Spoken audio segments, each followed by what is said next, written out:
All right. Welcome back, folks, to the FF Face-Off. We are part of the Face-Off Sports Network, and today we're coming at you with our fantasy football Week 4 start-sit questions.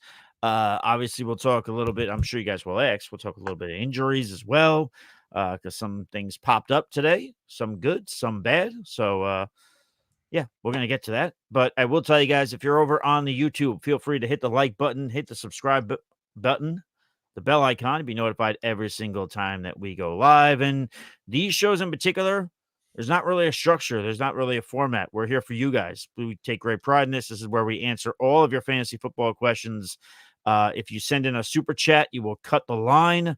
And yeah, so it'll be a good time. It'll be mayhem at some point, but that's what we love about it. So last but not least, go to fffaceoff.com for all of your fantasy football, NFL, and sports betting needs.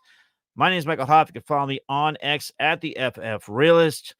I'm joined by Pete Nova, who's pretty much a bratty teenager, just telling me to F off whenever he wants. But if you want to follow him, he might tell you to F off too. He can be followed at Supernova38. That's 2 R's, of course. Pete, hey, how you doing, buddy? I'm good. I am doing all right. Yeah, I mean, I am hoping to bounce back this week.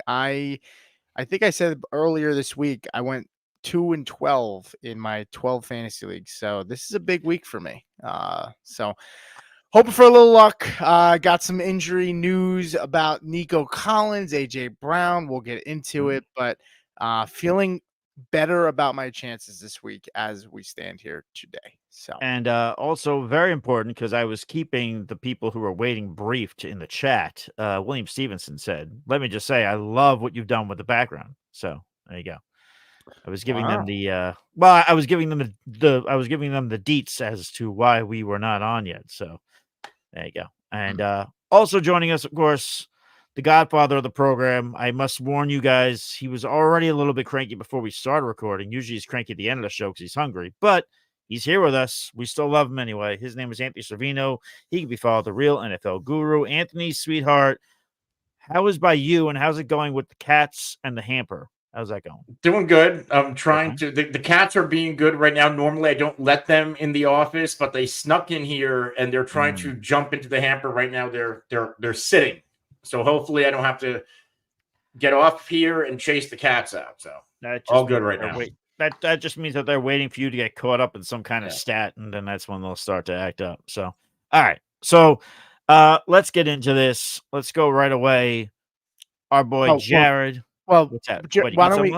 Well, yeah, there's a couple guys that sent in questions at like 5:20. No, there's guys that were waiting. So why don't we get to them? Let's just answer this guy, and then we'll go back, and then we'll let Jared cut the line. We already put the question up. Yeah, that's fine. That's fine. He says, "What's up, guys? PPR need 1 wide receiver, 1 tight end. Shakir, Jennings, Higgins, Kincaid, Komet." He's got some trade thoughts after that, but right there, you got a PPR. He needs 1 wide receiver, 1 tight end. So really with the wide receivers, you're talking about Shakir, Jennings, Higgins. I will just put out there, Debo practiced for the second day today, but they did say he's questionable. So I think as of now, see what happens with game time. I think I'd still be comfortable going Jennings, because it sounds like even if Debo plays, like, what is he contributing? Maybe a snap count, maybe not. So I would probably go Shakir here, unless we hear some really encouraging stuff about Debo in the next 48 hours. I mean, I also saw that Kittle might be coming back. Kittle is off the injury report, period. Right. So he's fine. So that also impacts Jennings. It does. It does. Yep. Yeah, you're not getting 12 targets again this week. You're not. I mean, the two that I like are Shakir and T. Higgins. They're both in good matchups. I think the safer play is probably Khalil Shakir. But, Higgins in his second game back, Carolina is a fairly soft matchup. It's really close. I think if you need more ceiling, I go Higgins. But if you want to go the safe play, it's Shakir. But I also think him being safe and a high floor, he also brings some ceiling. Because this could be the first game of the year where we actually see some volume. Yeah, there you go. Pete, what says you on the wide receiver front? And then we'll do tight end real quick, only because it's only 2 players. Yeah, I'm gonna go with Higgins here. Regardless of volume, floor, 6 targets in his first game back last week. I think he had 2 or 3 red zone targets last week, which was pretty encouraging as well. Vegas has his yards higher than Shakir's at 51.5, and the over is juiced, so they think he's going over. And then they have him at 4.5 receptions, which is an extra reception over Shakir. Like Anthony said, soft matchup here. So I definitely prefer Higgins in this spot. And then the tight end was Kincaid or Komet. I like both these guys this week, but I'm going Dalton Kincaid. I mentioned on yesterday's show only because games have gotten away from Kincaid in terms of the Bills have been up or what have you, and Kincaid just hasn't been anybody who gets a lot of targets. I think that changes this week. I think this is a blow-for-blow offensive matchup between the Bills and the Ravens, so Kincaid's the play for me, but I do like Komet. Anthony? Yeah, I think we answered similar yesterday, and I said Yeah. the exact same thing. I like both. Komet is one of my starts of the week at tight end, just not over Dalton Kincaid. There's a way to start both. I would try to. They're both in nice matchups, but it's just hard to sit Kincaid. It's like I said about Shakir. This is going to be the first time where I feel like the Buffalo Bills, they're going to have to actually throw the football because, this isn't the 0-2 Ravens. The Ravens smoked Dallas. They have confidence. And they're also at home, so this should be a shootout. Pete, you got some on that or? Yeah, I mean, Keenan Allen looks like he's back. So that's going to take some targets and some looks away from Kincaid here. He's also Komet. So that's also going to take some touches away. I am also leaning on Vegas. You'll hear me a lot today talk about it, but yeah, Komet's projected almost 10 yards less and a one catch less. So I'm gonna go with Kincaid. Start your stud here. I'm encouraged to see the usage with him starting to get a little bit better than what we've seen. So, and that this game should be, for what it's worth, competitive the entire time. Though, if you have to start Komet, I mean, it's not really a bad matchup for him either. So. And then we'll answer this one quick, and then we'll get to the other questions because you did have a trade thought, but but we got to get on with some other questions. Trade thoughts: Brian Thomas and James Cook, or T. Higgins and Devon Achane. I think I'm gonna go Higgins and Devon Achane. I think this is a close deal. I think the Bengals offense some way picks it up, so that's why I'd go that way. Pete? I don't even think it's that close. I think No. Higgins and Achane pretty comfortably. My thought on it is, look, I mean, James Cook has like 3 really tough matchups. I think we talked about this earlier in the week. Similar Achane, it might have been a similar question to this, but I mean, by the time James Cook gets out of these tough matchups, Tua might be back, and Achane and Cook over the next 3 weeks might have similar stat lines. Give me the guy in Achane who is more explosive, and then Higgins over Brian Thomas. I love Brian Thomas. They're both number 2s. Give me the guy that has Joe Burrow throwing him the football with a pretty crappy defense. So yeah, I lean Higgins and Achane pretty comfortably. I agree. Okay. Now, Pete, we can either go back to the beginning or we could just start answering now. We're getting questions now. Well, let's at least just grab Michael O'Day and Good. Lack You can. Rights Okay. because they were waiting. All right. Well, just in the because I'm chat. sitting here, then you go ahead and grab that. Just Okay. I'm sitting here in the chat. This way we don't lose. Yeah, no, that's fine. Michael O'Day said, "Hey, love the show and thanks." He said, "Ayuk, JJ Wilson, Odunze start 3 with Stroud, Brock, Geno start 2." So got to start 2 quarterbacks here, and then out of these receivers, start 3. Ayuk, JJ Wilson. I mean, I think you're gonna. The only guy I could see sitting is Wilson here. I'm sitting Garrett Wilson. Oh, and you're starting Odunze, I'm assuming over Yep. Wilson. Yep. Only because because you're our resident Broncos guy. Surtain's been shutting guys down this season.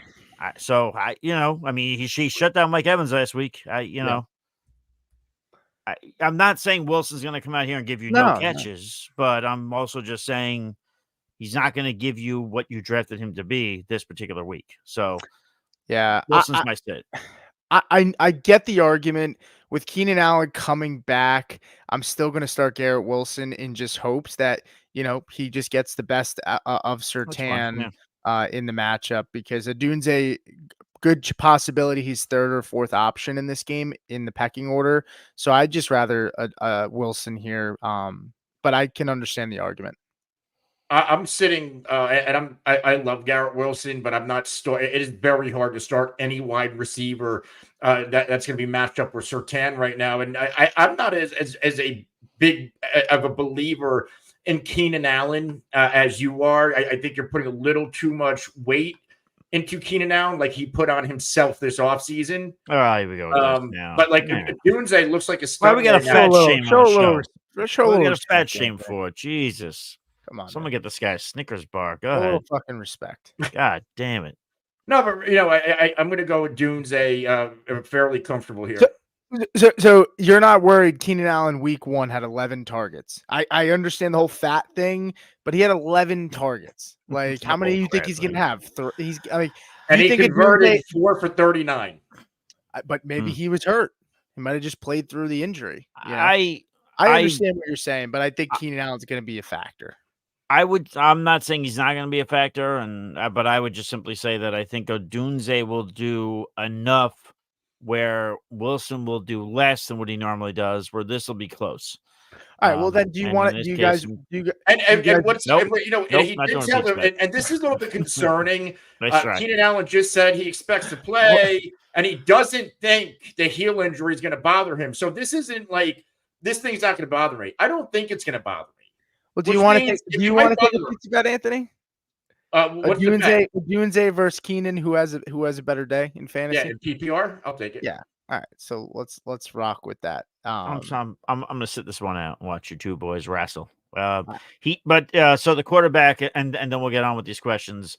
He did ask Stroud, Brock, by the way, Brock Purdy is off of the injury report as well as George Kittle. And sorry, Anthony, I have to update people on the 49ers. I hope you can emotionally fucking handle that guy. So Stroud, Brock Purdy, or Geno Smith, he needs to start too. I'm going to say I don't like this. These guys, they're all going to finish close, in my opinion. This is why it's hard to answer. I'm going to go Brock, and I'm going to go Geno. I like what I've seen from the Seattle offense so far. So I can't not sit Stroud here. This secondary is dog poop. I mean, this Jags secondary, their two safeties. I read a stat. Pro Football Focus has their two starting safeties graded at 100 or worse. So I don't know what the cap is. I think it's like 105 or whatever out of qualified safeties.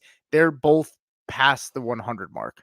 So I think they're going to have a really solid game. So if I'm starting to, give me Geno in a shootout possibly, and give me Stroud. It has nothing to do with Brock. I think Brock is one of the only quarterbacks to throw for 300 yards this season in a game.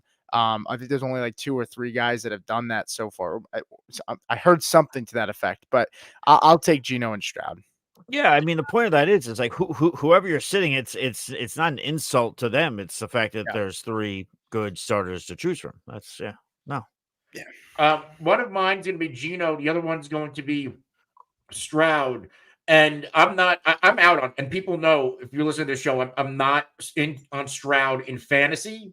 I had him ranked fairly low, but if there's matchups to start him in, it's against the Jaguars. Pete brought up how bad their secondary is. If we go back to the 2 matchups last year that CJ Stroud played Jacksonville, he's averaging 28.7 fantasy points. He had a 33.9 and a 23.4, 304 and 2, and the other one 280 and 2. He also rushed 647 and 1 in the game that he went for 33 fantasy points. So I think this is one of those games where you smash start CJ Stroud, even without Tank Dell in the lineup. Tank Dell hasn't been really involved. Diggs is pretty much taken over this number 2 role, and we know what Nico brings to the table. So I think this is a really nice spot for CJ Stroud. If you drafted him, this is where you're going to get some return. Hey, I also do want to mention We had a bet last week. Anthony won that bet. I was wrong. I thought Hoff took Juwan Jennings. Hoff took Khalil Shakir. I took Naylor. Anthony took Odunze to finish the week. So Anthony won that bet. So just wanted to put that out there. Fuck that guy. All right. I feel like the pizza bet's our version of Dew. Mountain Dew, like the Dew for Shannon and Skip. Yeah. This is our Dew. Yes, very good. Okay. So now I'll just start answering questions from when we went on the air, which we're already backed up. So we'll try and be just pull last. Yeah, I answered him already though in the chat though. I answered him. I told him I'd go Mike Gesicki. Okay. And then KJ Frederick, just because he sends in super chats, let's just grab him because he was here like 20 minutes early. He said Schultz, Likely, or Fant full PPR. Schultz is the answer. Can you say none? Nobody? Neither? Listen, by the way, I will just say this because I answered this on Reddit today. Somebody had a question about Likely. Likely had 30% of the targets in week 1. Since then, he dropped to 10% and then 7%. So it's one of those don't overreact to week 1. So Likely he's not in play for me. And as much as I like what Seattle has done offensively, it hasn't been a ton with the tight end. So it's not the easiest question to answer, but I'm going Schultz here based on those two dynamics there. Schultz was literally invisible. I'm going to get a drink while you boys talk. And I get why you would go Schultz, especially with Dell out, but the two matchups last year, Schultz, I think, had one catch in both of them. Looking at Fant, and these were two matchups like the past 2 years with Seattle, Detroit. In Detroit, they're absolute shootouts. Fant barely involved. I almost want to go Isiah Likely here, and I don't exactly love it. But the Bills are giving up production to the tight end position. They're giving up, it looks like the 5th most fantasy points to the position this year so far. McBride, 5 for 30. Actually, Arizona tight ends in week 1, 7 for 42 collectively. Jonnu, 6 for 53. And then last week, Brenton Strange got into the end zone, and the other tight ends, DeGore and Farrell at the end of the game when they pulled their starters had a couple of catches. So I think this is a nice spot for Likely and Mark Andrews. They're going to have to be leaned on against Buffalo because their perimeter cornerbacks have been really good. So I think how you throw on this team is probably attacking the tight end position. Yeah, and I also think this is. We talked about it last week, me and Anthony, about how, Lamar against teams in the NFC that don't see him often, tends to give those teams trouble.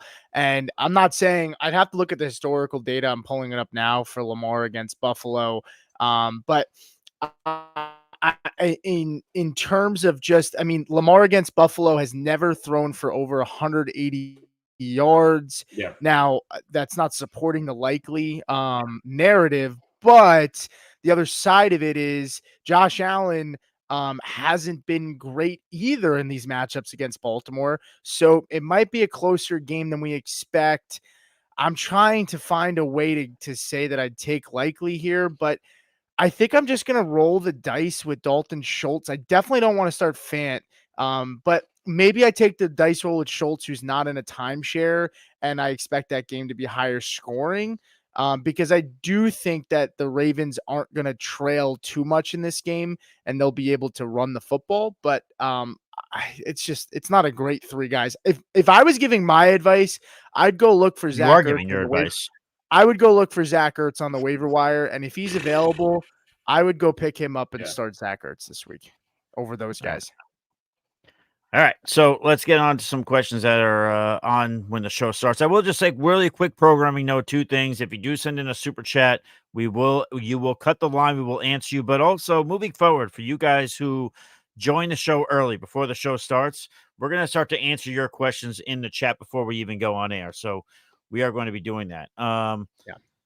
Now, Tron's asked the question. Did he ask that before we went on air? Or is this... He asked it and then came back and asked. He asked 2 questions. One was I know a he little does. earlier. I was going to get to this one. So we'll get to the first one first. Yeah. Okay. He says, I need 2 wide receivers and a flex. Tyreek, McLaurin, JSN, D-Hop, Mooney, or Myers. available on the waiver with Adams out. 2 wide receivers in the flex. Shoo. Man. No, go ahead. No, I mean, we're living in this world where we're like, we don't want to start Tyreek right now, which is scary because he can pop. But oh my God, you know what? I think I'd still start Tyreek, but I think I'd go McLaurin, JSN, and Tyreek. Yep, so would I.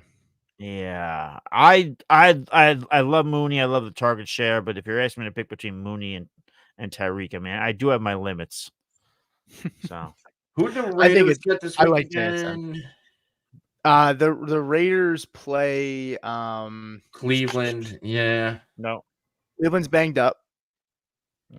I don't know if I'm in love with that. I just don't know if I can stomach Tyreek Hill until I see how this team and another thing that's concerning, it's Tennessee. And remember, like, Tennessee is that team that shut down Tyreek Hill and this offense. That's when Tyreek got hurt at the end of last year. We really saw the collapse of the Dolphins. And now this is no longer Tua. This is what, Skyler, or it's probably going to be Huntley this week. Myers might not be bad considering, Wan'Dale Robinson last week, 7 for 61, a high PPR floor. Obviously, Neighbors did what he did as well in that matchup, but I think you can throw on this Cleveland secondary. I might fade Tyreek. And I like JSN and McLaurin, but I think I might sit Tyreek for Jacoby Myers. And I don't hate it. He has some momentum coming off of last week as well. And he's shown spots where he can produce for fantasy for sure. Yeah, I'm not going to argue with you about it. I don't hate it. I mean, I'm going to go the other way, but I don't hate what you're saying. It's just the whole Tyreek Hill thing is fucking. I don't know. I don't trust that situation. Yeah. All right. So I think JSN is one of my starts of the week, so definitely starting him. McLaurin's in a really good matchup against Arizona. And I can understand between Tyreek and Myers, but I'm still going to keep Tyreek in that situation too. All right. So let's go back to the questions here. Let's see where I was. We'll go over here. Nope, we'll go back here. So we're getting here Monkey Crazy Damien. Crazy monkey that you are, but we'll answer your question anyway. Dobbins for Reed. I don't have much wide receiver depth. Just Evans, Rice, Jennings, and Robinson. So would you make this trade, guys? Dobbins for Jaden Reed? Yes. Yep. I would. Absolutely. Especially with Jordan Love coming back. These two together, they're electric. And I like Dobbins, but he has a couple of tough matchups. And this team, we're already seeing the injury bug kind of hit the Chargers. It is now hitting Justin Herbert. And as much as I love Dobbins, if Herbert was to miss extended time at any point this year, they're going to see 11 men boxes. And I'm exaggerating, obviously, there. But no defense is going to give a damn about Easton Stick. Yeah. So we're backed up a little bit here, but I'm going to get to Jose, who just is the most recent comment, but he was in here 20, 30 minutes ago and just resent his in. So I'm going to just grab his. He said, help me out. I need 2 flexes. Who should I start? I have Brandon Ayuk, Odunze, Braylon Allen, Jamison Williams, or Raheed Shaheed, 10-man team. So he needs to start 2 out of these guys.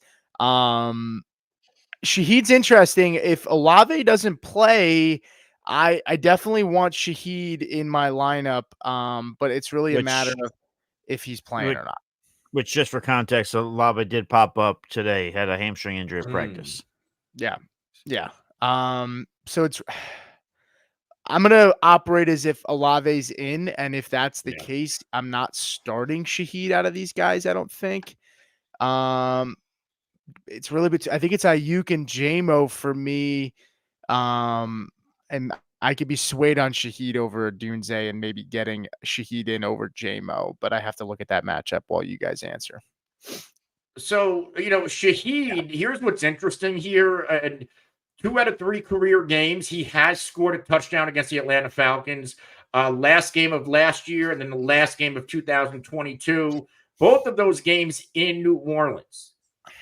So there's a little bit of a nugget right there. I think Ayuk has to be one. Eventually this guy's going to get going. And I think this could be the week. He had 10 targets last week for what it's worth. So he's going to see, volume in this offense. And I'm going to stick with Rome Odunze. I think Odunze is going to be the number 2 wide receiver in this offense moving forward. Yeah, I mean, if something comes out between now and Sunday where it's like, if they say that Olave is definitely out, then I probably go from. But the thing is, do they use Shaheed even with Olave out in that alpha role? Because he's not a target volume guy. I'm not even saying it's an alpha role. I'm just saying that they might look to him more so than they will someone else. I'm not saying that they're going to say, all right, we're giving this, like, it's not going to be like a Jawan Jennings things last week where it's like, all right, this guy's getting 12 targets. Like, this is happening. But we've seen with Rashid Shaheed that he doesn't need 12 targets to make an impact. So that's why I would go that way. But I also get what you're saying. It doesn't mean that he's all of a sudden the alpha one. I get it. So my thing is, at least, but so you both wouldn't start JMO? Because that's surprising to me. Because that's JMO. I was thinking that. Are you sure that's not because there's Braylon Allen? I don't think it's Jamal Williams or the Javonte. Okay, I was assuming it was Javonte. All right, listen. Yeah. Okay, for context. Oh, Javonte. It could be Javonte. I thought you were still thinking about Jamal Williams.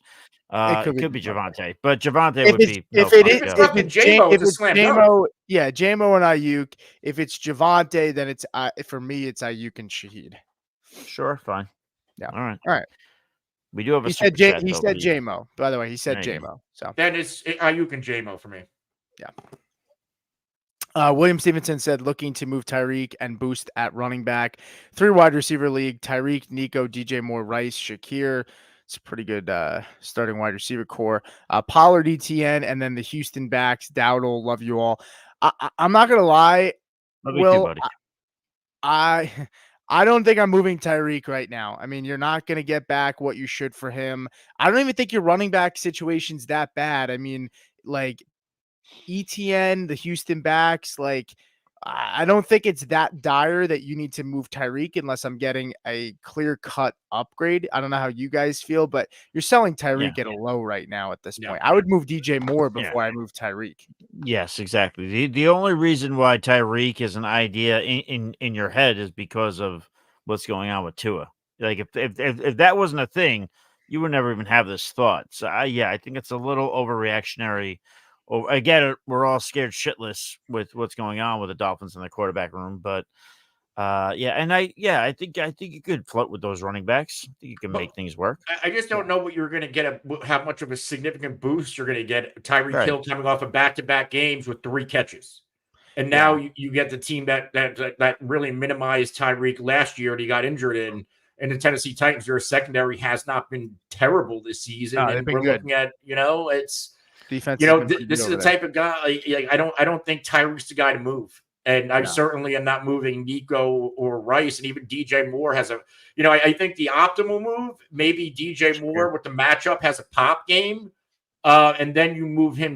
That's to sell high after this week. You don't think Shakir? I mean, I think you might be able to package up Shakir and even Pollard maybe, and get like a David Montgomery, and I'd be okay with that too. I mean, I wouldn't mind Montgomery. These running backs, like Rico Dowdle, looks like the unquestioned starter in Dallas. Yeah. He's getting targets.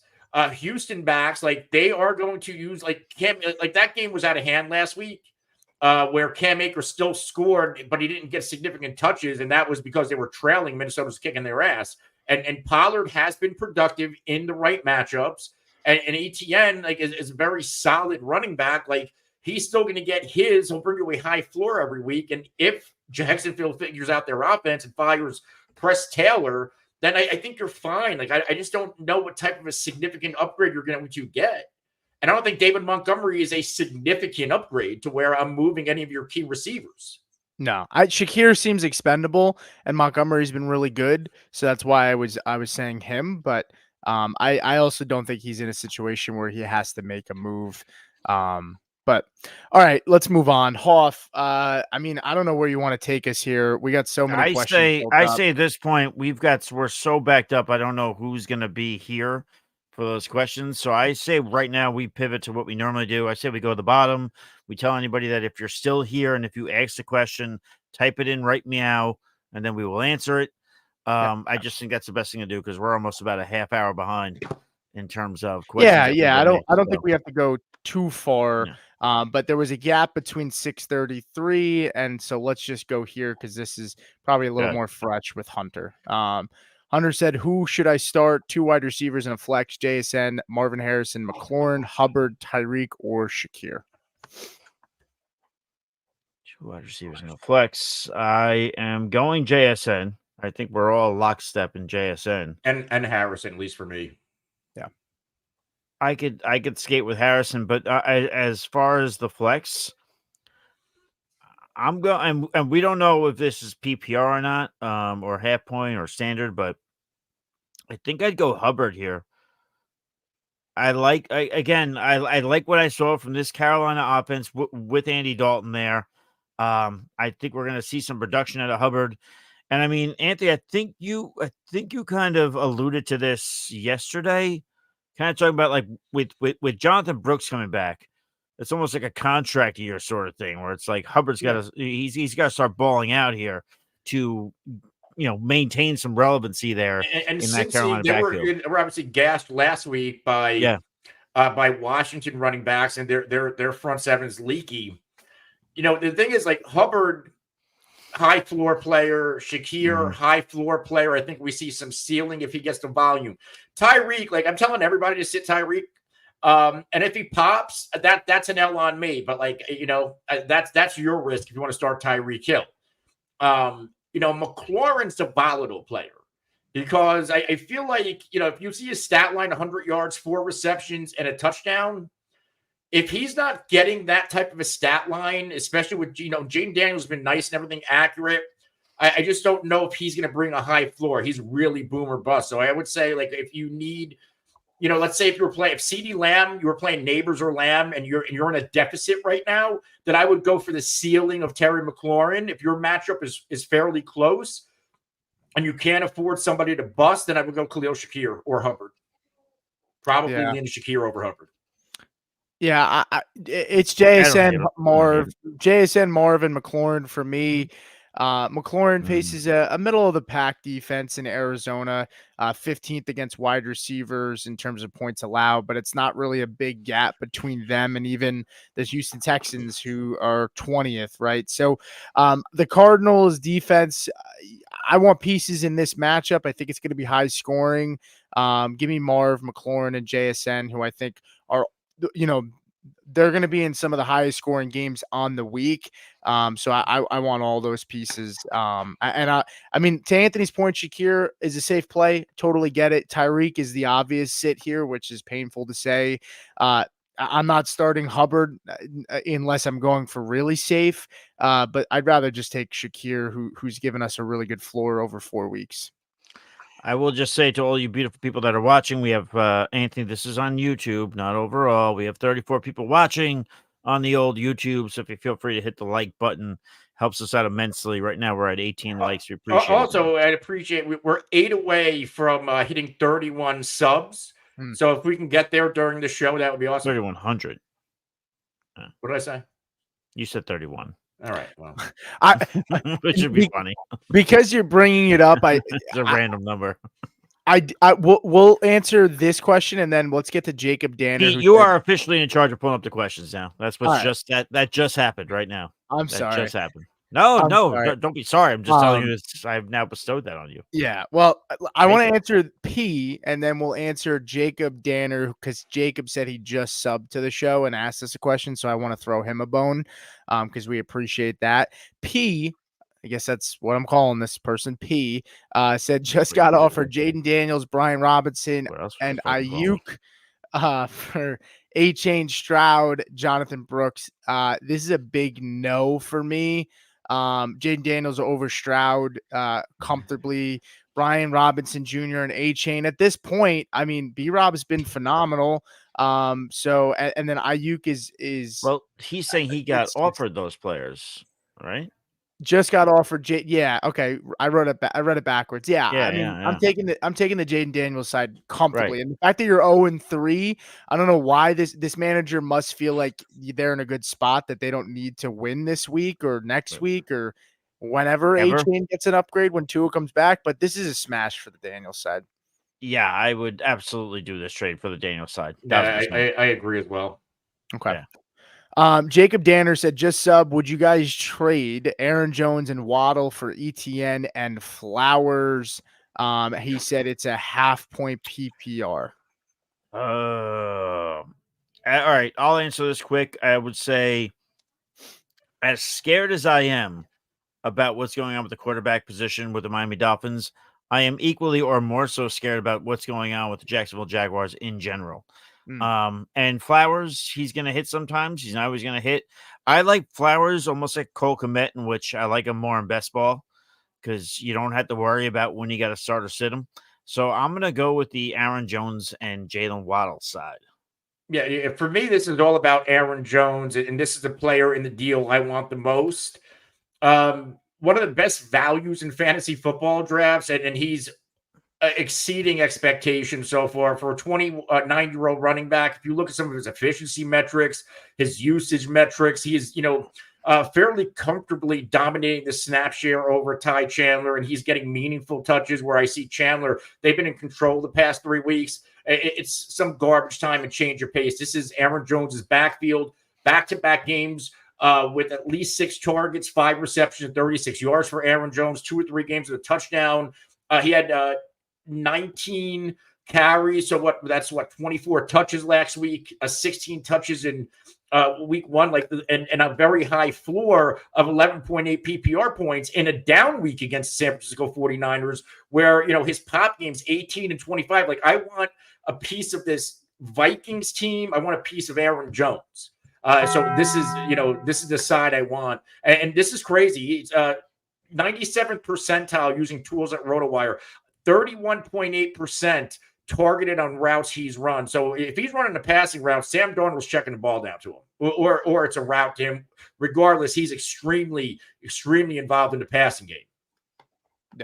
Yeah, I feel the same way. I mean, you can make the case for Aaron Jones over ETN rest of the season pretty comfortably. And depending on your team situation, if you could hold out with maybe Tua and the injury and coming back, like I'm totally, I'm good with the Jones and the Waddle side for me as well. Now, kind of getting back here, I'm going to probably target some people that are kind of in here a lot just to get to them, since we're kind of all over the place right now and we're just doing our best here. Trone 4 said, thank you guys. Last question, who should I stream? This is also in regards to his question before about the Likely and the Schultz question, and we provided him and said I'd go pick up Ertz. He said Elijah Higgins with McBride out, Gesicki, Hunter Henry, Parkinson, or Fant. I think it's a no for Parkinson and Fant for me right now. Mike Gesicki would be my play. I am not playing Hunter Henry this week. Well. I think it would be Gesicki for me as well. Yeah, I'm going to go Gesicki here as well. Yeah. Steve said trade Derek Carr for Steele. We need more context on that, Steve. I don't. Yeah, that seems like a weird deal. Yeah, maybe if that's a backup for you and you don't need Carr, then fine. Yeah, no, but definitely let us know. Yeah. All right, Sammy Thomas with a $2 super. Appreciate that. Said, gotta work on that. You can't do that to me. Yeah. Jeez. Anthony says that I always play the freaking sound drops loud. That was probably that's Hacksaw Jim Duggan. But that needs to be loud. That needs to be loud. I'm gonna pull rank and say that needs to be loud. He said pick 2 in the flex: JSN, McLaurin, Garrett Wilson, or Jacobs. JSN and McLaurin are the starts for me. I think Jacobs had like 150 rushing yards last week, and I just. if you're in PPR, like Jacobs just doesn't catch the football that much these last 2 years as much as we'd like, and he doesn't get in the end zone a ton when it comes to catching the ball.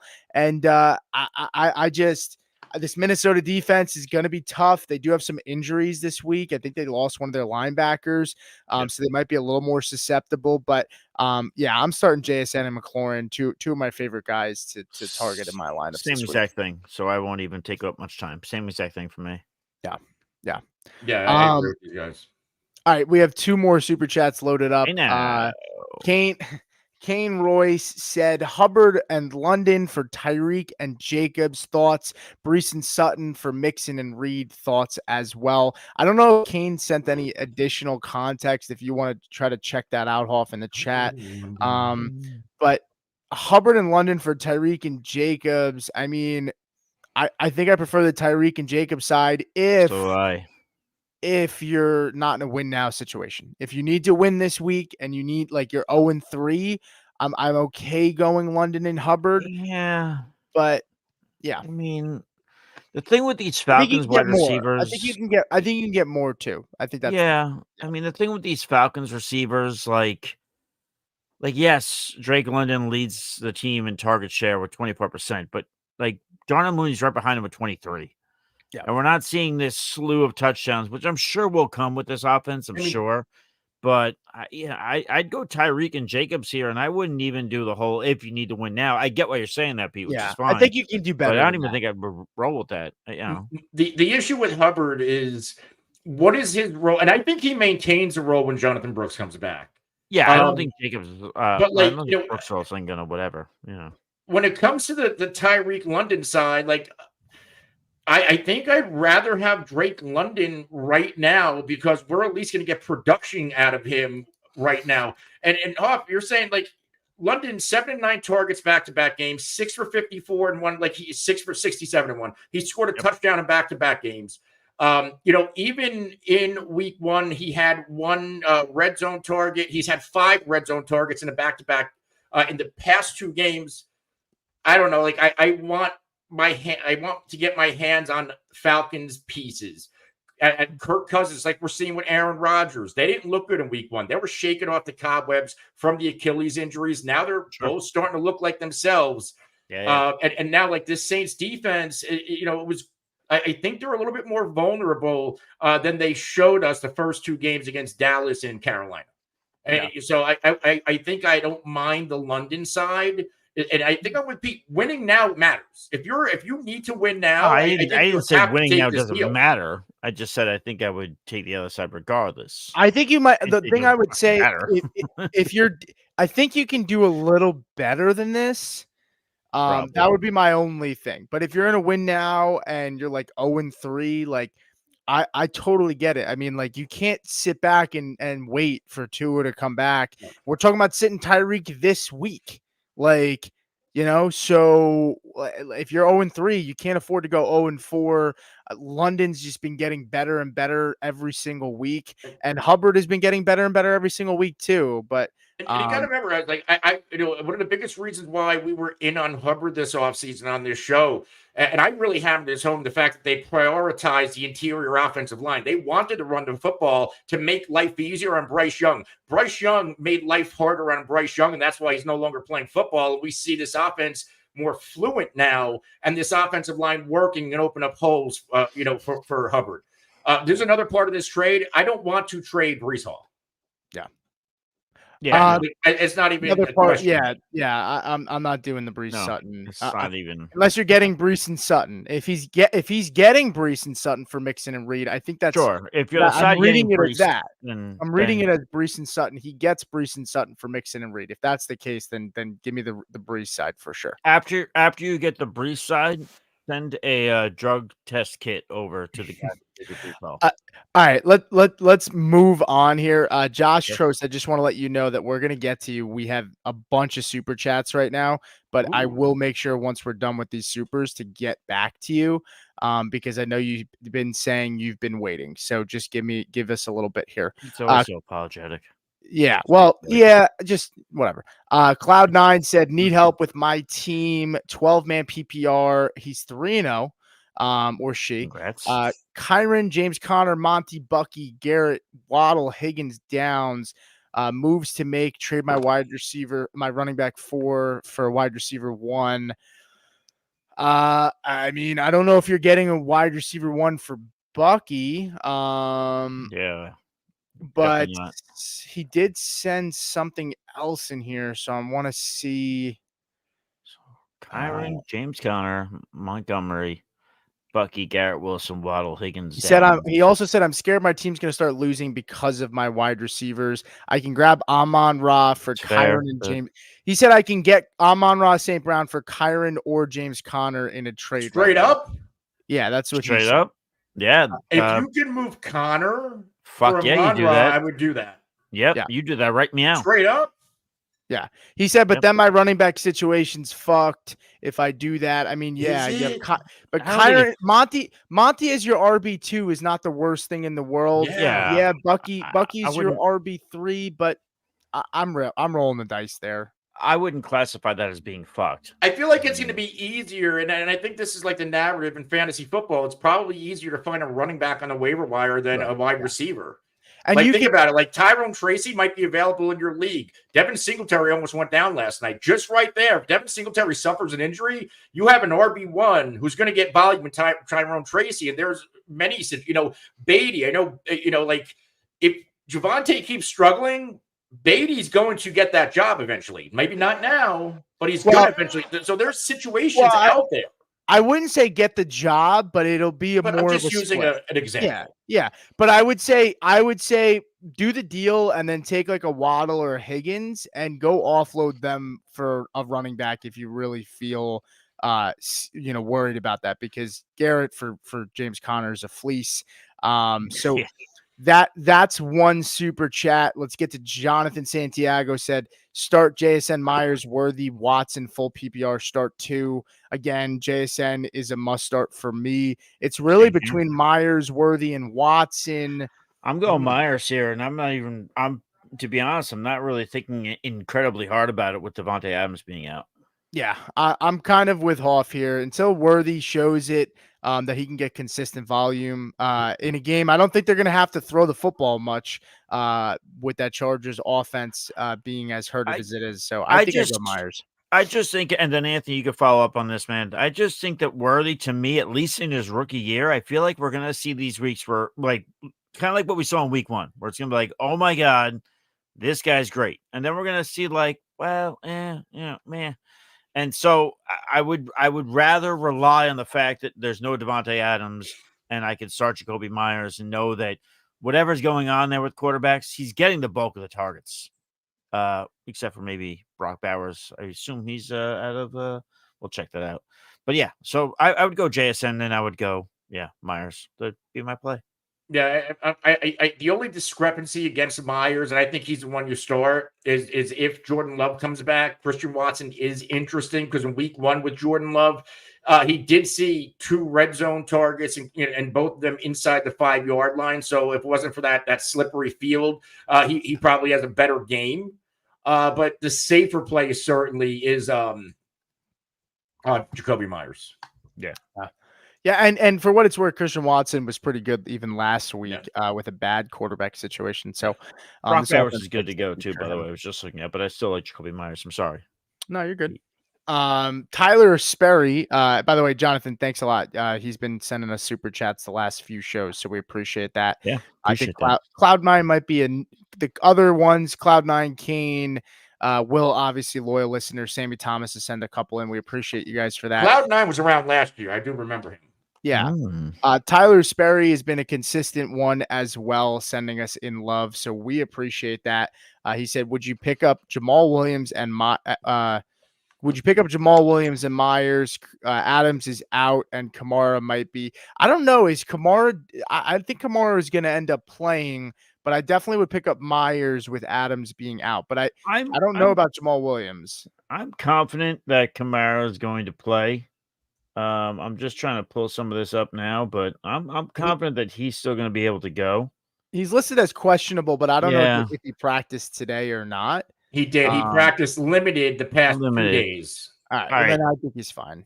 I would keep an eye on that. I mean, Myers for sure, because we've talked about Myers a few times today. But I would say keep an eye on over the course of this weekend if we hear anything different about Alvin Kamara, and then kind of go from there. I'll just say this too. I don't think anybody's running to the wire now to beat you out to get Jamal Williams. So I don't think you've got do that. Do you need to start any of these guys, That or is too. just That too. like, are you trying to cock block? Very nice. No, that's a serious question. What do you want me to call it? What's the technical fantasy football term? Just keep going. We're waiting for you. But like, I'm not starting. I don't feel comfortable starting any running back not named Alvin Kamara against the Atlanta Falcons. Yeah, I'm kind of with you there. That's fair. All right. So just to give context, and then we'll get to the next one because Cloud9 did say that trade, they'll only do Kyron for Amon-Ra St. Brown. So that would leave him with James Conner.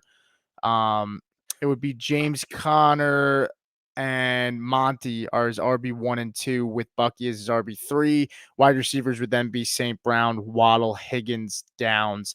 I'm still okay going and trading Kyron for St. Brown just because of how makes a little more. Is. Yeah, I'm sorry. I just talking while you were talking. I think I would only do it if you're comfortable offloading Higgins or Waddle in a trade after you make this trade. That would be my.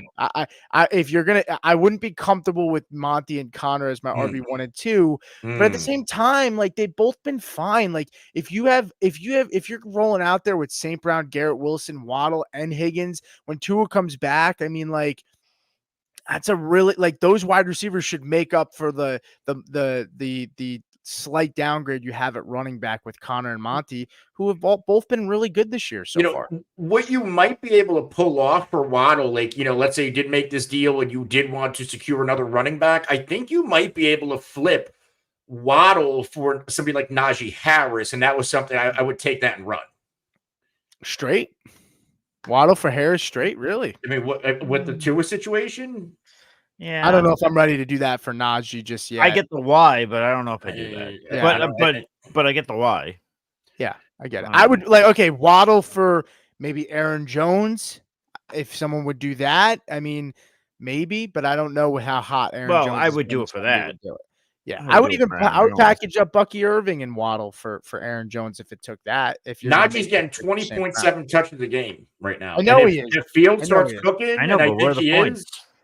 Yeah, it's just it's just not reflecting enough for fantasy for me just yet. But I understand your point. You get Indy, Dallas, Vegas the next 3 games. The points are coming.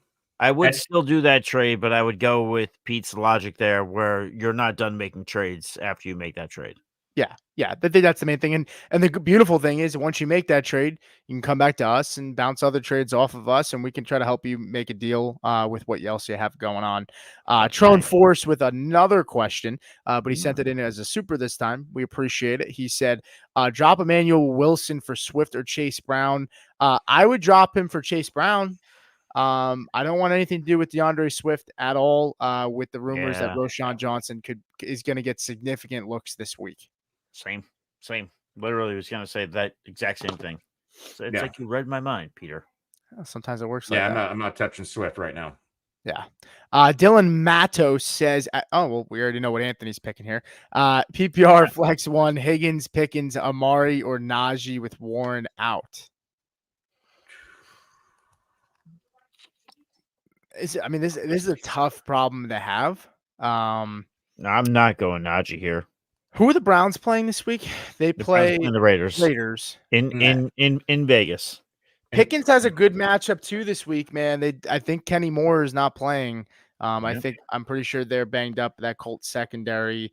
If you're going for the pop, I understand the case for Najee, but it just depends. If you want a floor, I'd go Najee here. If you're going for safety, if you're going for pop, I'd go Pickens or Higgins here. I was going to say Pickens was going to be my answer, so I would go with George Pickens because I do like the matchup. The only week where Pickens had any kind of trouble Surprise, surprise, was against your Broncos. Mm. So I think this is a good week for Pickens. Well, So, for what it's worth, Kenny Moore is out, who's their best right. corner, and Kwity Paye, defensive end, is also out. So that also does help Najee as well. But I think floor Najee, ceiling Pickens for me. Sure. Why you guys don't like Amari Cooper? I do. I do. No, well, to me, I wasn't even thinking about Najee. I was thinking about Pickens or Amari Cooper. I would go Pickens slightly above Amari Cooper. Slightly. It's between those two receivers for me. And Pickens gets the Colts, and Cooper gets the Raiders. Man, Pickens, in theory, like this should be a coming out party for Pickens. He hasn't gotten going yet. And the Colts are giving up the 5th most fantasy production wide receivers, 41 receptions, 502 yards, and 4 touchdowns through the first 3 games. This is a Cooper revenge game. Raiders giving up the 11th most production, 37-4. It's just I might lean Pickens, but he's a little bit more volatile. So if you can deal with that volatility, then you go Pickens. Otherwise, I'm going Cooper. Okay. One really quick. I'm going to jump in. Oh, sorry. Were you still going? Sorry, thought you were done. Go ahead. I was just going to jump in really quick because we didn't mention this yet. Stupid. No, I'm not going to say something stupid. Not this time. Usually, yes. No, I was going to say we are running a DFS contest this week over on DraftKings. I'm going to put the link to that as Pete rolls through some of these questions. I'm going to put that into the chat. So if you want to join, click that link once I put it in there. It's a $5 entry. It's based on the main slate for Sunday. We're going to try and get 15 people there. If we get 15, then next week we'll make it more. So I will be putting that in within the next minute or so. Sounds good. All right. So Tyler said grab both because I have Charbonnet, but Walker might play. So that was in regards to the Jamal Williams question with his super chat before, where he said, should I pick up Jamal and Jacoby Myers? Because he has Charbonnet. Honestly, like I might even rather start Charbonnet over Jamal Williams. I think Kamara's going to play. And honestly, that injury with Walker is weird. It wouldn't surprise me if he re-injures himself. Alicia said it's happy Friday. I think it's Alicia. She said that last time. But I said Alicia, and she came in and said it's Alicia. Well, she's got to settle this once and for all. She did. She said happy Friday, super chat for a previous comment. I am scrolling up. Give me 1 second. You might want to put the elevator music on. Oh, I can. God. Here we go. Just jumped off. Okay, here we go. Hey guys, happy Friday. Bucky Irving, Shakir, Godwin, Dobbins, or Ford. Pick 2, 1 to replace Mixon and 1 to flex. So 1 player in the flex, 1 player at the wide receiver 2 position. And then it's due to Mixon. Mixon might play this week. He did practice today. I know. The weird thing about Mixon, I'll just say, and you see so many reports on X, but I had seen something that like he was expected to be out, and then all of a sudden 2 hours later he's practicing. It's like, wait a minute, what's going on? So I will just say, regardless of what answer we give you right now, I think you need to monitor what's going on with Joe Mixon over the weekend. Maybe he goes during pregame warmups and tries to stretch it out. We see what's going on. So I would just say keep an eye on that. But Anthony, if you want to go ahead, you can go ahead, and then I'll jump in later on. So, I mean, if Mixon plays, I mean, this Jacksonville defense, they're a really easy matchup. But let's assume there's no Joe Mixon. I think this is fairly easy between Khalil Shakir and Chris Godwin for me. Both slot players, high floor players, really nice matchups. If you had to start one because you did want to go Joe Mixon, then it would be Chris Godwin against Philly.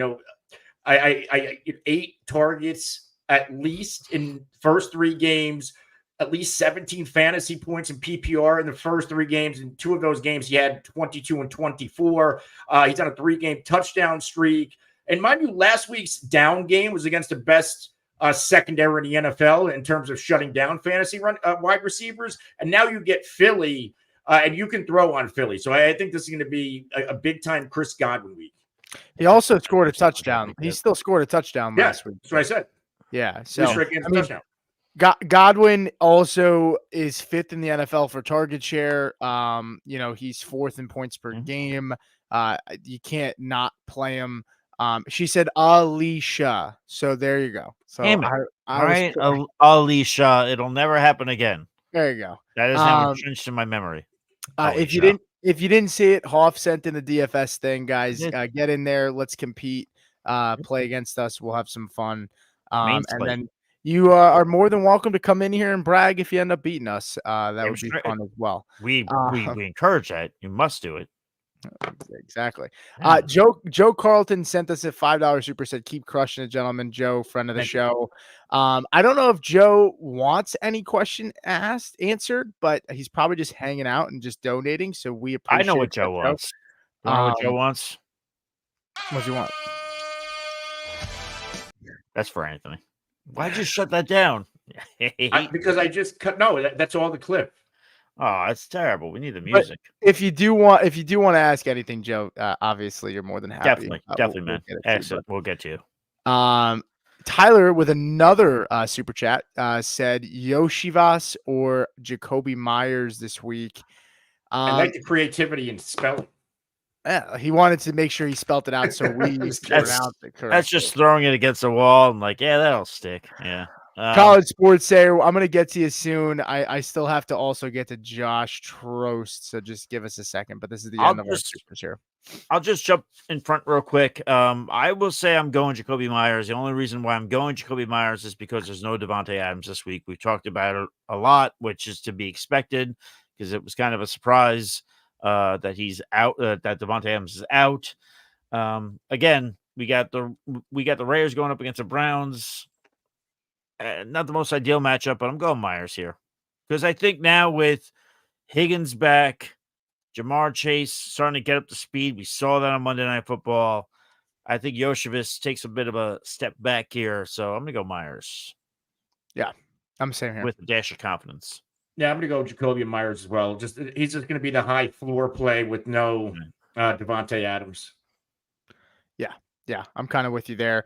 Josh Trost been waiting a while. Appreciate you hanging in.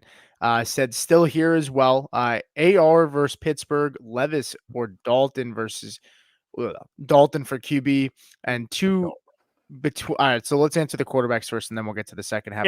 It's absolutely Andy Dalton. It's 1,000% Andy Dalton for me. I'm not even thinking about it. I like Levis is a non-factor here. Levis shouldn't even be in the question. No, yeah, of course. I get why he's putting him in there because whatever, but I'm saying Levis didn't even cross my radar.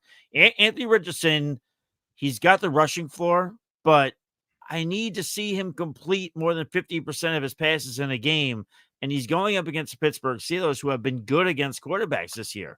So I do think that we see better days ahead for Anthony Richardson. I do. I think we see games where we go, my God, this guy's electric, but I don't think we see it in week 4. So with all that in mind, I'm going Andy Dalton in what is a revenge game.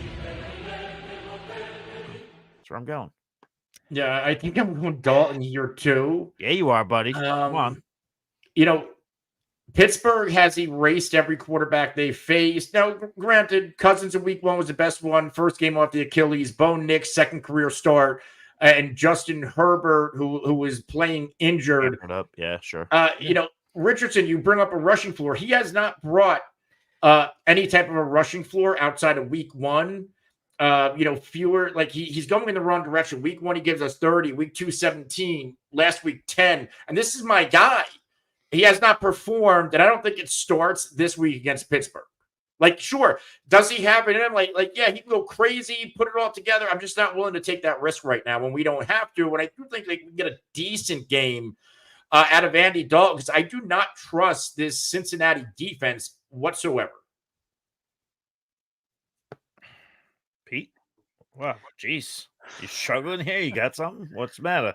I'm struggling because I was the biggest fader on this show for Anthony Richardson, and I am somehow talking myself into playing him. And I get the case for not playing him, but here's the problem. Okay. Andy Dalton had an awesome game. Yep. Awesome game. Okay. And this Cincinnati Yeah, defense is not great, but Adam Thielen is not playing.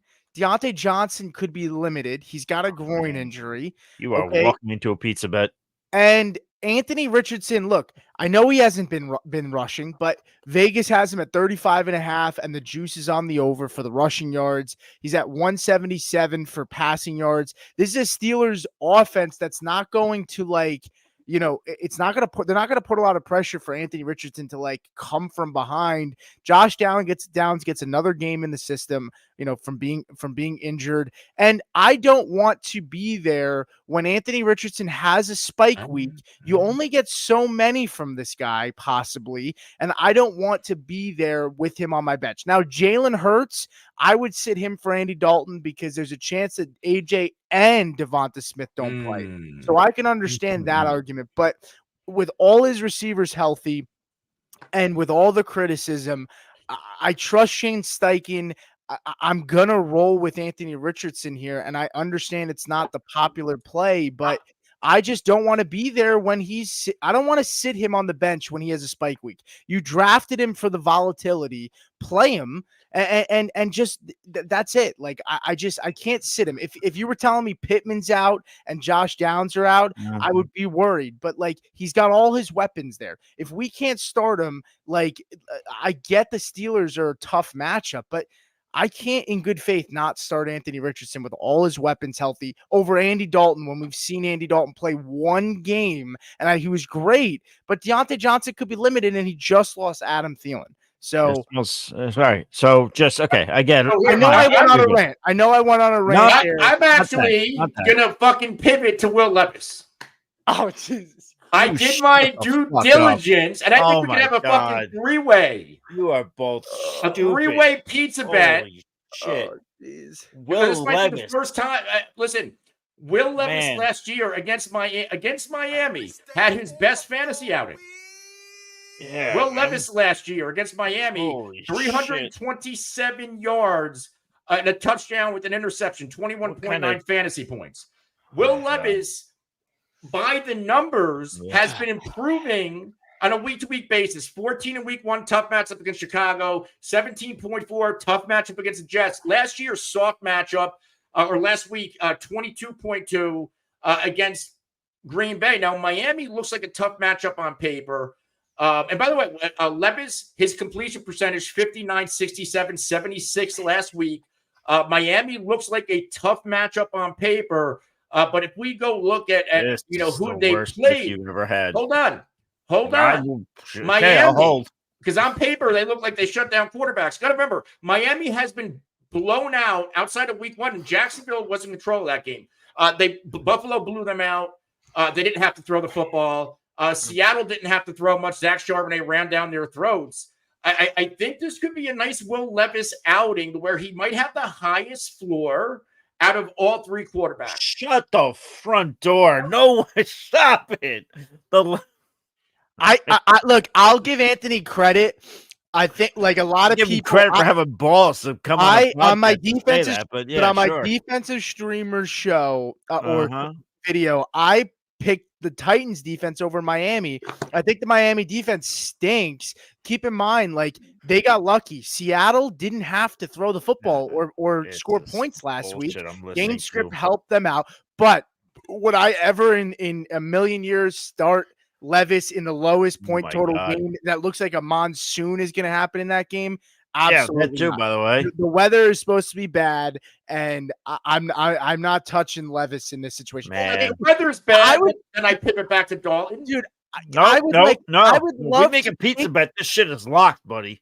I There's no would love pivoting. to take this clip and show it to us 2 months ago and show Anthony that he said he would start Levis over Richardson. He would be like, what the you fuck do realize happened? I was in on Will Levis all offseason I long. know you were. I said they would be a top 15 offense. All right, I'm can we fucking just wrong all right now. Can we So just please? Because if are we we talk taking about the Will pizza? Levis Are we anymore, taking the pizza bet or what? But Are I we need taking to, if it's a fucking monsoon, I'm pivoting. I'm gonna Wait, advise. perfect. I'm going to advise Wait a minute. the Wait a minute. people to Wait a minute. fucking I pivot found it. off Will Levis. But if it's good Found it. weather, Okay, so then we'll hedge. Then you'll hedge.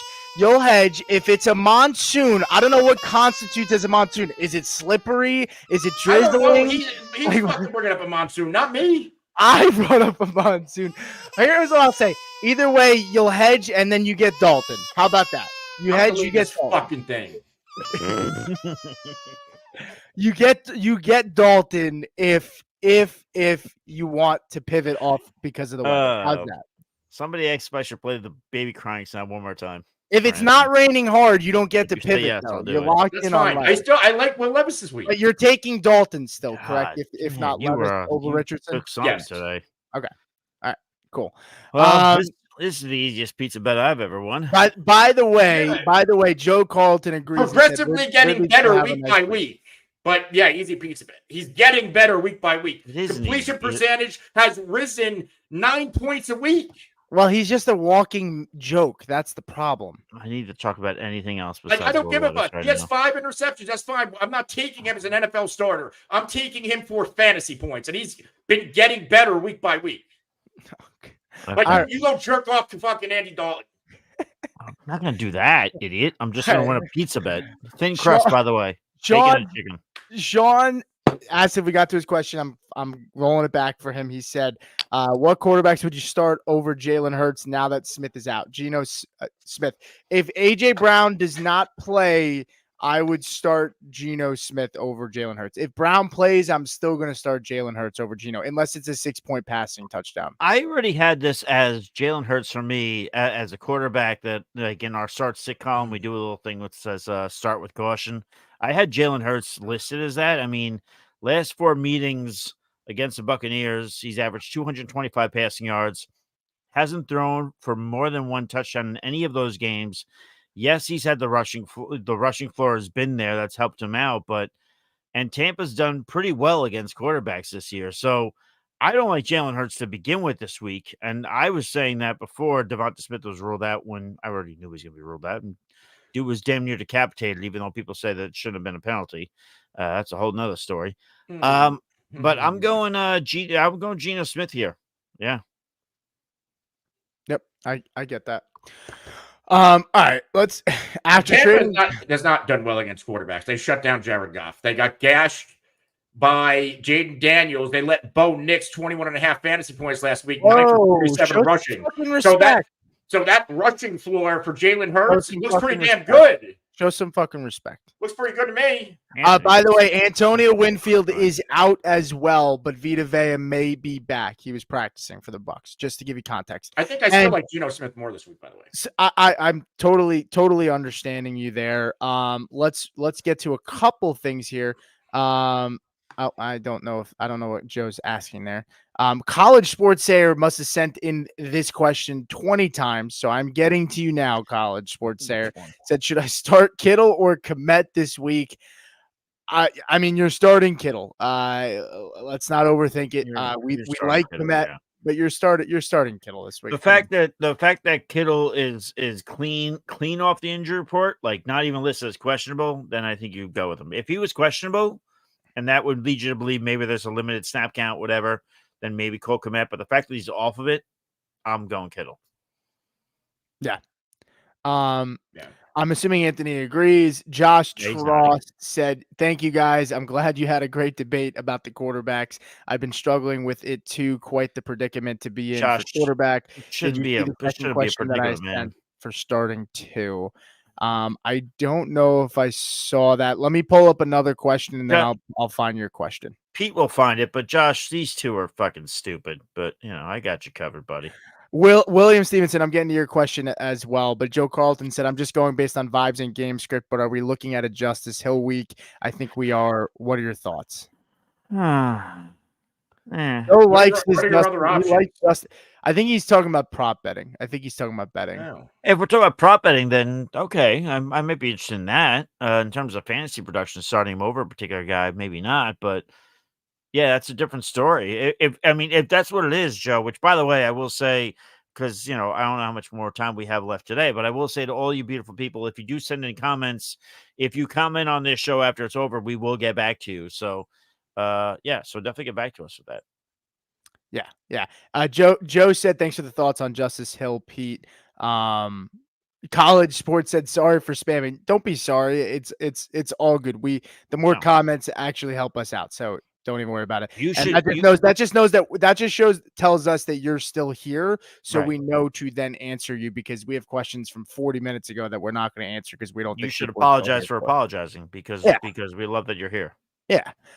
In terms of the other part of that question that Josh was asking about, I'm pulling it back up, but he said, and to pick two between Keenan Allen in his first week back, Braylon Allen, Ridley, Michael Wilson versus Washington. Jesus motherfucking Christ. What the fuck am I looking at right now? Oh, jeez. I'm going to get another drink. I gotta watch. I'll be right back. Yeah. By the way, Steve562, if you're still here, I saw your reply about the trading Carr for Carson Steele with your other quarterbacks on that situation. Yes, go ahead and do that trade. To get back to Josh, I mean, Anthony, you got to start two here. I think I'm going to go Keenan and Ridley. I could see Braylon Allen with a banged up Broncos, linebacker core with Singleton out, but I'm not going to overthink it. I'm going to go Ridley and I'm going to go Keenan Allen here. I think Ridley has a good matchup, even though it's raining. And if you like Will Levis, I would think you're going Ridley. I do like Ridley. It's actually a lot closer. I like Michael Wilson this week with no trade McBride against that Washington secondary. That works Because nice I get Keenan, and Keenan has a great matchup. There's so much more. You got DJ Moore, Keenan Allen, Komet, Odunze. There's four guys competing, especially with Komet and Odunze both coming off good weeks. And this offense is heating up. Keenan's first game back, no McBride. There's going to be a lot of targets left over. I think Marvin has a good game, and I think we could start Michael Wilson this week. It's risky, but I think he gets into the end zone. Do you have to take that risk though? That's a question. Is the pop there enough for Michael Wilson? If you're just looking for a touchdown from Michael Wilson, I don't know that the risk is worth. He had 9 targets last week, 8 for 64. I didn't know he had that. And he scored in week 1. Not a big PPR day, only 2 targets, but last week, yeah. And I think that might be when McBride went down or not. But Detroit, second easiest matchup for wide receivers. He goes 8 for 9 for 64, 14.4 PPR points, and now you get Washington, the easiest matchup for wide receivers. I think use that as up last week too. But go ahead. Sorry, I was just going to use that as a quick opportunity because you mentioned Michael Wilson, who I do think could be good for DFS. I'm going to connect with Steve after this show, and if he's ready, willing, and able, we will come at you with a live DFS show tomorrow. DFS, DraftKings predominantly, a little bit of FanDuel in there, but yeah. So we'll talk about some of those players. Just an FYI. A tease. Why don't you send that in one more time, just in case anybody missed it? So Hoff will send in that link. William Stevenson, Joe, some of our usual guys. I'm sure you guys would love to beat us. So why don't you get in there? It's only $5. Anybody else is more than welcome to jump in as well. The more the merrier. William Stevenson said, to piggyback off of the Richardson talk, Richardson or Bo Nix this week, both have bad matchups. I'm going to go with Anthony Richardson. The weapons are better. This Jets defense scares me against a young quarterback like Nix. Granted, Richardson only has 4 more games started than Nix, but I'm going to go with Richardson just because the upside is higher. I think the floor is safer with Nix. Because I think he's a smarter player with the football.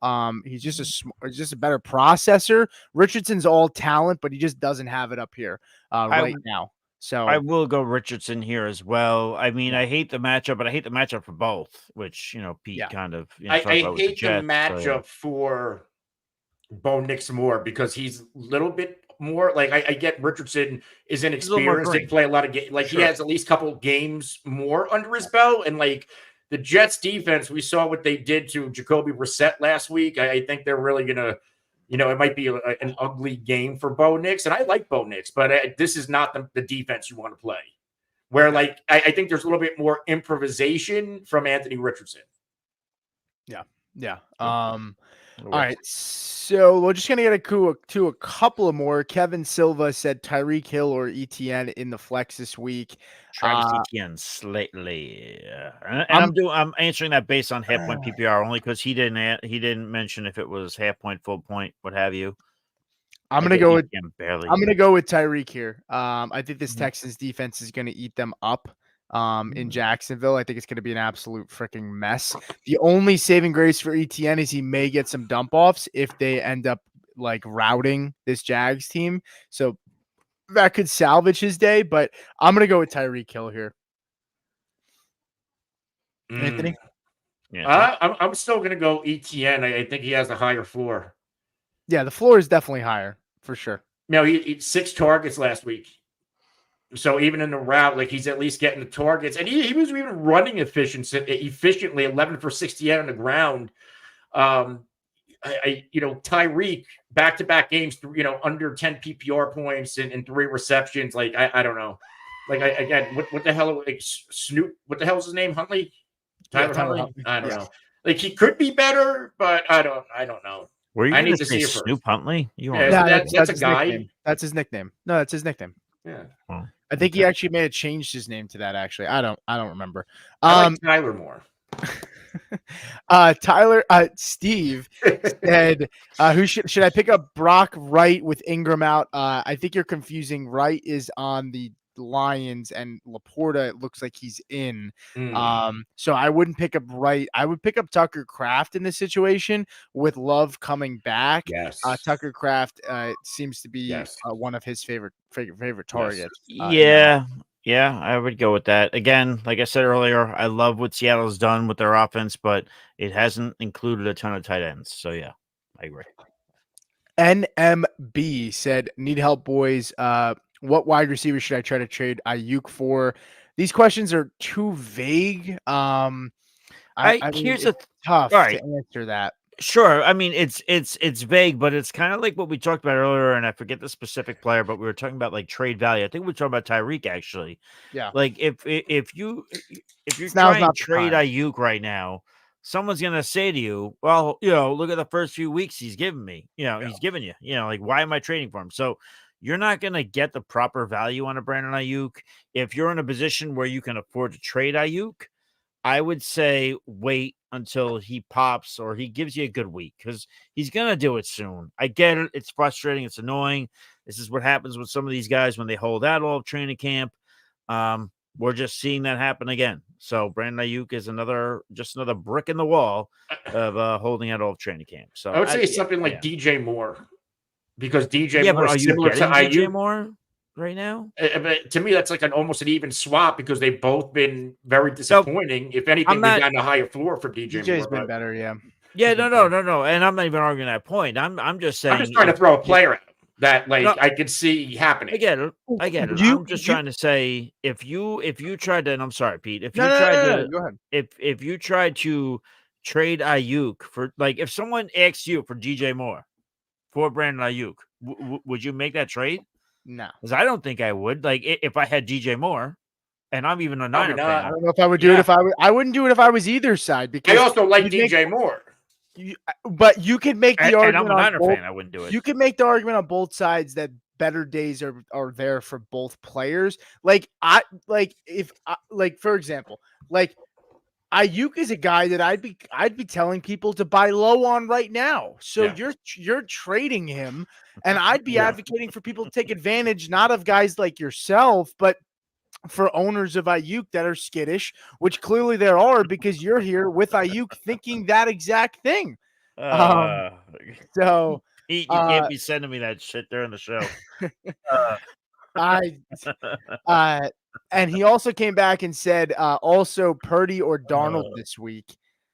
That's interesting. Who do the Vikings play again? The Vikings, Jesus, Pete, you almost fucking buckled my knees with that one, and I'm sitting down for Christ's sake. Vikings, Packers. Green Bay. Yes, Um, I'm going Purdy. Purdy's off the injury report. I do think Darnold has a little bit of. I think he's going to continue to play well. He's going to continue to put up good stats, but I do think he has a little bit more of a struggle against the Packers than he has other teams. I'm going to go Purdy here. And this is the game, by the way, too. Like the Niners, like they have to win this game. You cannot lose your last two and then lose to the Patriots. I think they all know that. I think they're all aware of that. So I think they come out swinging. I'm going Purdy there. I'm gonna start Darnold here. Pizza bet. Yeah, I'll do that. I mean, he's going up against Green Jeez. Bay, 23rd Yeah. in terms of points surrendered to the position. And Mm. honestly, this 49ers team may not need to throw the football much to win this game. They can rely on their run game. If Deebo Samuel's back, he may be, helping out in that run game as well. They get Kittle back. I'm going to go with the Vikings, and I'll take Darnold, which I think is just a higher scoring game. So yeah, give me Darnold in this matchup. Yeah, I like Darnold as well. What does scare me that this is in Green Bay, and in the past two games were at home for Sam Darnold, but he has played really well against Giants secondary, San Francisco, Houston, and now Green Bay is one of the worst teams against quarterbacks. So I'm going to ride the hot streak of Sam Darnold. Does it worry me that Justin Jefferson sometimes struggles against Jay Alexander? Yes, but there's enough around there. Aaron Jones in the passing game. Naylor's playing well. So there's enough there where I think Sam Darnold, plus he has some sneaky rushing upside if need be. All right. Well, I think we're almost done, right? We're at almost an hour and a half. Yeah. Hold on one second. I'm just punching. Did you want to do a pizza bet on that, Hoff? Because I'll do a pizza bet. Yeah. All right. Yeah. I flashed the graphic and everything. Look, I'll do it again. I'm just trying to upgrade the spreadsheet, man. All right, let's get to a couple. We're at the 126 mark. Let's try to rapid fire a few here, and then we'll hop out. We don't have a bunch of questions built up, so let's just get to these. Ricky said Ayuk and Najee for Marvin Harrison. Yes, I would do that deal absolutely for Marvin Harrison. I would. Yeah, I would do it. Oh yeah. Yep.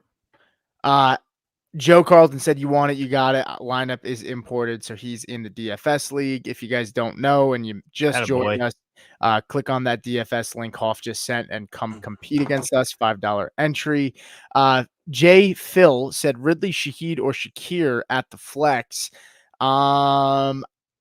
It's between Shakir and Shaheed for me. If Olave's out, I'm taking Shaheed here. If Olave's in, I'm going Shakir. I like Shakir either way. Okay. Which is fine. I don't hate it. Yeah, it's fine. But I'm going to side with what Pete's saying, but I also don't hate Anthony Scola either. Yeah. Joe, what are we doing? JMO, the business circuit, JMO, Myers, or Jennings for the flex. I think we're probably off Jennings at this point, just because it sounds like Debo may play. And if Debo plays, I don't want Jennings with Kittle back. And then also Kittle. Yeah. Right. Yeah. And then I guess between JMO and Myers, I'm going to take JMO in a game that's going to be really high scoring. Give me the pop. Yeah. All right. I'm there as well. I'll skate. JMO. Let's do it. Jameson Williams. I'll get to you in a second, Will. JB said trade Hall for Najee and Justin Jefferson, or I can do Hall and Dell for James Conner and Jefferson, or do I keep Hall? It depends on what you need here, man. I mean, if you can afford to offload Hall and you need the wide receiver, give me Jefferson. If you're in a situation where your receivers aren't that great, but you have depth at running back, like maybe you have I don't know, an A-chain and like a David Montgomery, then give me one of those Jefferson side. Prime examples where we say context matters. Context is key. Yeah. I'm not trading Hall. To me, he's very hard player to move. Right. Yeah, I mean, but is James Conner an upgrade over Najee? I would say yes, because the offense is better, Yeah, sure, but they're getting the same amount of but by how opportunities, are they much? not? They're getting the same amount of opportunities. I mean, look, I I'm love saying, how Najee much of an Harris. upgrade is it? I'm not. James Conner is a borderline mid RB2 in my opinion. Najee Harris is a fringe RB2, borderline RB3. So I think you're getting a solid upgrade there. And then Jefferson and Hall are kind of a wash. So like I said, I think for me, it depends on the situation at running back. You're getting No, you're not Connor wrong about back. that. So Yeah. like if you have a decent RB2 and Connor becomes your RB2, I don't hate it. But you know, to each his own. We would need more context. If you want to shoot that into the video once we're done, we'll be happy to answer that. The business circuit also said y'all don't think Myers will do good with Adams and Mayer out. I think we both do, but I just think we all do, but I think it's a low scoring game. And Laporta could be limited with that ankle as well. Jared Fortin, last question to close us out, and then we'll answer Will's stupid question. Jared Fortin says Roshan, A-Chain, or Aaron Jones. Oh, rest the season, A-Chain or Aaron Jones. This is kind of interesting. Yeah, it is. Got to factor in A-Chain with how much that the next few weeks with Tua being out affects A-Chain for the overall for Aaron Jones. I'm still gonna go Devon A-Chain here, but it's where you could get the sentiment around the room between the three of us that this is that good of a question, which I'm not gonna lambaste or pizza bet somebody if they say Aaron Jones, but I'm gonna go with that upside of Devon A-Chain. The thing here, and last week with Skylar Thompson, everything was a mess. But I do think with somebody like Tyler Huntley, while I don't exactly know how the wide receivers are going to perform, he is still a running quarterback, and there is going to be a threat of the running quarterback and potentially the RPO, which is really good for running backs. Like Baltimore's running backs always did well with Huntley in. So, I would rather have Achane, like his first two games of the year, even against Buffalo with Tua out, like he had 7 targets. Like even last week, he had 5 targets. That upside is too high. And I love Aaron Jones, but I do think the running back is the one piece of this team I trust until Tua comes back. Yeah, I'm going to take an opposite approach here. I think I actually would go Aaron Jones, but I think if you're going to make a trade, you should be able to get something. But the reason I say this is this: when you look at the schedule, Aaron Jones in the playoffs, Chicago, then he gets Seattle and Green Bay, who are two not great run defenses. He gets to go up against Arizona in week 13, Atlanta in week 14, two defenses that aren't great against the run.